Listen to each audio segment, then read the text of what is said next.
Mike Sullivan. I'm a former IRS agent and teaching instructor with IRS. I've worked at IRS for a decade. I've been in private practice for 4 decades. I've been doing this for 50 years. I don't need to read a script. I need a fancy suit. I'm past that. I've been doing this so long, I am a national expert. I'm on TV quite a bit. Many of you may have seen me on TV. You can look at my website. You can see my interviews and my whole team of former IRS agents. We are national experts in this area of IRS resolution.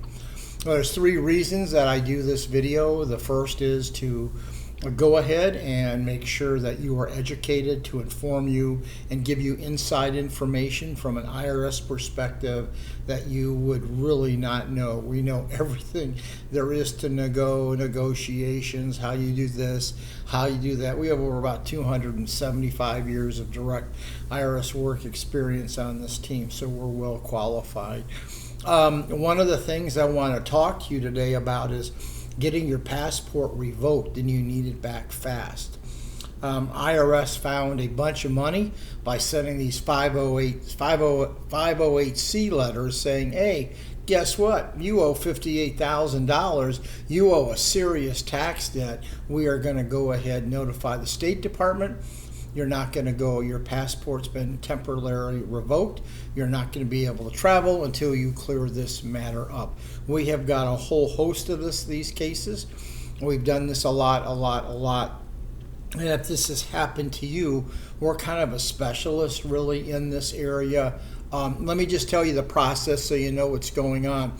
As soon as you reach that dollar amount, IRS can or can't send that 508C letter. We haven't, even though we get a number of cases, we can't figure out when IRS sends it out. They just happen to send these letters out to people who owe $58,000 or $59,000 or more.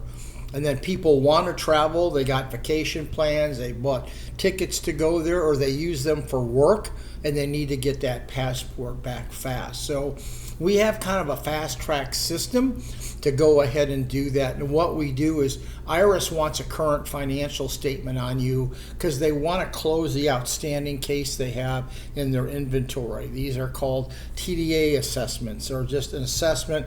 They're a bill, they got to get it off the enforcement computer. They're either going to do this by hardship, by payment agreement, or offer and compromise. That's how you're going to get your passport back, by entering into one of these programs. So what happens is we know the formulas that IRS is going to use, so we take a financial statement on you, the one IRS is going to use, and then we go ahead and close your case. Your case will close. Remember, you got 2 issues. You got to get your passport back, and you still need to take care of your IRS debt. Sometimes you can't pay it, sometimes you can, sometimes you need a payment agreement.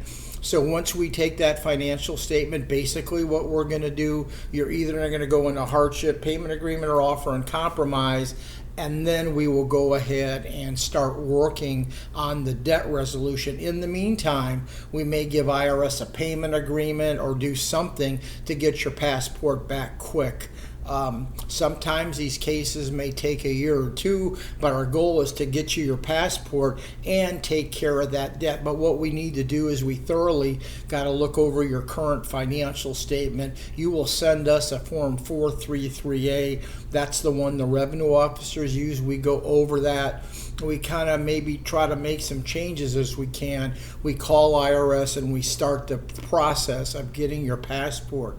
How soon can we get these back? Actually, we can close our case out with you usually in a matter of a week if you get us the information, and then it's up to IRS. Generally, it can take 30 to 60 days, sometimes longer, depends on how many cases IRS is backlogged because they're really short on help. So anyway, if you have a passport revocation letter and denial, you want to call somebody, doesn't have to be us. You should call us. If you don't, we can get the passport back to you as fast as anybody can. But just remember, they are going to take time, and you need to get all your tax returns filed. IRS wants to make sure that you're compliant in filing compliant in making estimate payments or withholding, and then they want to go ahead and put you into a payment plan or hardship, or for you to file an offer and compromise if you're eligible. Thank you very much for listening. If this was good information,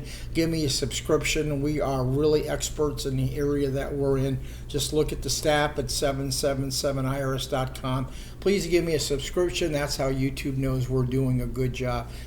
The only reason YouTube knows if we get subscriptions. So if you do that, if you want to leave me a comment or say, hey, this is a good idea for a video, I appreciate it. You can leave me comments on how you think I did today. Thank you very much. I appreciate it.